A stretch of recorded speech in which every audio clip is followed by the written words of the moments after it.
লড়াই চলবে, থামবো না, চালিয়ে যাব। জনগণের অধিকার আদায় না হওয়া পর্যন্ত জীবন যাবে, কিন্তু মাথা নত করব না ইনশাআল্লাহ। আজকে যে মঞ্চে আমরা এখানে দাঁড়িয়েছি, এই মঞ্চের সাথে দুইটা জিনিস কখনো যাবে না, একটা আধিপত্যবাদ আর একটা ফেসিবাদ। এই দুইটাকে এই মঞ্চ কখনো কবুল করবে না, বরদাস্ত করবে না। এই মঞ্চে যারা বসে আছেন তারা জাতির স্বার্থে দেশপ্রেম বুকে ধারণ করার কারণে জ্বলে জ্বলে তিলে তিলে তারা প্রমাণ করেছেন, জীবন দেব, অন্যায়ের কাছে মাথা নত করব না। আফসোস, 2006 সালের 28 অক্টোবর যে খুনের রাজনীতি দিয়ে হাত রাঙিয়ে মানুষের রক্ত দিয়ে হাসিনার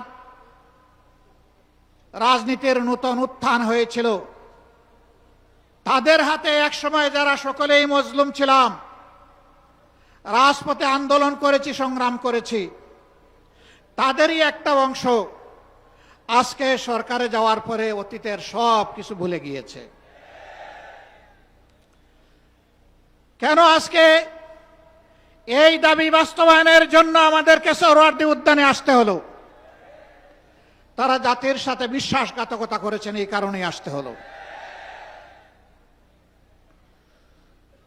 তারা স্বীকার করতে বাধ্য হয়েছেন, জুলাই সনদ বাস্তবায়নের কার্যকরী আইনি পদ্ধতি হিসাবে গণভোটের কোনো বিকল্প নেই। এই জন্য সেই গণভোটের প্রস্তাব তাদেরই একজন করেছিলেন। তাদের নেতা নির্বাচনী প্রচার অভিযানে শহীদ আবু সাঈদের স্মৃতিবিজড়িত রংপুরে গিয়ে বলেছিলেন, প্রিয় দেশবাসী, ভোট দিবেন দুটা, একটা দিবেন আমাদের মার্কায়, আরেকটা দিবেন গণভোটে। আপনারা সকলে গণভোটে হা বলবেন। এখন তারা বলছেন গণভোট অবৈধ। পার্লামেন্টে আমরা জিজ্ঞাসা করলাম, এটা কি নির্বাচনের পরে অবৈধ হলো না আগেই অবৈধ ছিল? তারা কোনো সময় বলেন আমরা 4টার মধ্যে 3.5টা মানি, কোনো সময় বলেন যে পুরাটাই অবৈধ। আমরা বলেছি পার্লামেন্টে, আপনারা দেখেছেন, একই আদেশে 2টা ভোট, গোস্ত হালাল কিন্তু শুরুয়া জুল হারাম।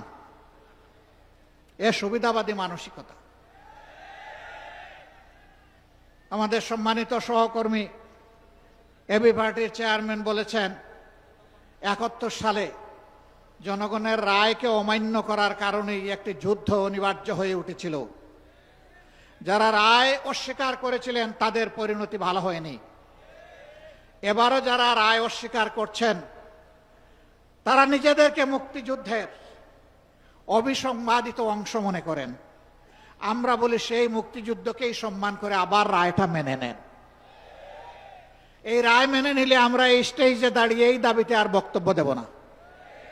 কিন্তু এই রায় যদি না মানেন, মহান আল্লাহকে সাক্ষী রেখে বলছি, এই রায় বাস্তবায়ন না হওয়া পর্যন্ত আমাদের আন্দোলনে আমরা কোনো ধরনের বিশ্রাম নেব না। আন্দোলন চলবে সংসদে, আন্দোলন চলবে রাজপথে। নাহিদ ইসলাম বলেছেন, একসময় রাজপথ আর সংসদ প্রয়োজনে একাকার হয়ে যাবে। রাজপথ আর সংসদ একাকার যেদিন হয়ে যাবে, সেদিন বালুর পাত দিয়ে নদীর জোয়ার, সমুদ্রের জোয়ার থামাতে পারবেন। ফ্যাসিবাদীরা বিভিন্ন ন্যারেটিভ তৈরি করে, বয়ান তৈরি করে জাতিকে বিভক্ত করেছিল। আর আপনারা নির্বাচনের আগে বলেছিলেন, আমরা নির্বাচিত হলে, সরকার গঠন করলে সবাইকে নিয়ে আমরা সরকার গঠন করে দেশ চালাবো। এখন আপনারা কি করছেন? এক দলকে পাঠিয়ে দিচ্ছেন পাকিস্তানে, আরেক দলকে পাঠিয়ে দিচ্ছেন পেশোয়ারে, আরেক দলকে পাঠিয়ে দিচ্ছেন আরো কোনো দেশে, আর নিজেরাই দেশের জমিদারি দখল নিতে চাচ্ছেন। মনে রাখবেন, জুলাইয়ের 2টা স্লোগান ছিল বড় শক্তিশালী। একটা ছিল উই ওয়ান্ট জাস্টিস, আরেকটা ছিল দেশটা কারো বাপের নয়। এদেশ বাংলাদেশের জনগণের। আধিপত্যবাদের দূষরদেরকে তাড়া দেখিয়ে শত শত আলিম উলামা বুকের তাজা রক্ত এবং জীবন দিয়ে এই দেশবাসীকে জীবন এনে দিয়েছেন। আমরা সেই আলিম উলামার সাথে বিশ্বাসঘাতকতা করব না। আমাদের যে যুব সমাজ, যে শ্রমিক সমাজ, যে কৃষক সমাজ, আপামর জনগণ, এমনকি 4 বছরের শিশু জীবন দিয়ে আমাদেরকে ঋণী করে গিয়েছে, আমরা তাদেরকে কথা দিচ্ছি আমরা তোমাদের সাথে বেঈমানি করব না। তোমাদের স্বপ্ন বাস্তবায়নে আমরা অবিচল সামনে এগিয়ে যাব ইনশাআল্লাহ। আমরা গভীরভাবে আস্থাশীল, ইনশাআল্লাহ আমাদের নয় জনগণের বিজয় হবে ইনশাআল্লাহ। যেই 70% জনগণ ফ্যাসিবাদের বিরুদ্ধে দৃঢ় অবস্থান নিয়েছে গণভোটে হ্যাঁ বলে, সেই জনগণের বিজয় হবে। নতুন করে কেউ ফ্যাসিবাদ কায়েম করতে গেলে তাদেরকে অনুরোধ করব, নিকট অতীতের যাদেরকে এখন বুকে টেনে নিয়ে আপনারা এই নির্বাচনের বৈতরণী পার হয়েছেন, যাদের হাতে পায়ে ধরে ইঞ্জিনিয়ারিং করে ক্ষমতায় এসেছেন, তাদের পরিণতি থেকে শিক্ষা গ্রহণ করুন। সম্মানিত ভাই ও বন্ধুগণ, তারা সংসদে দাঁড়াইলেই বলেন একটা সুষ্ঠু নির্বাচনের মধ্য দিয়ে গঠিত সরকার। সরকার যদি সুষ্ঠু নির্বাচনেই গঠিত হয় তাহলে বারবার দাঁড়াইয়া বলতে হয় কেন?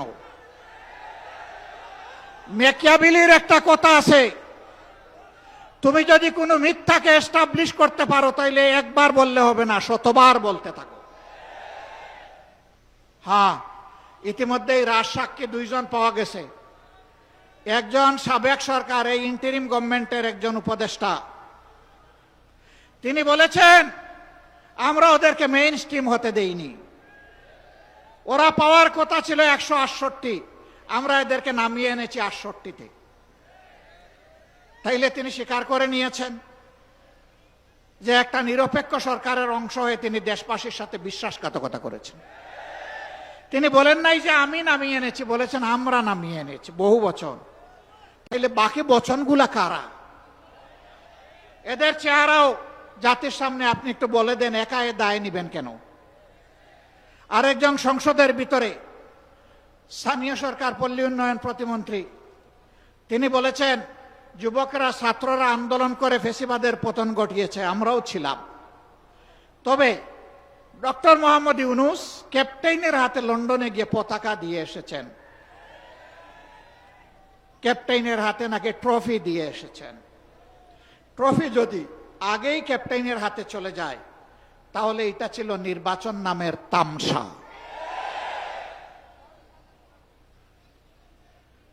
তারা স্বীকার করে নিচ্ছেন মৌলানা মামুনুল হক সংসদে গেলে কি হতো?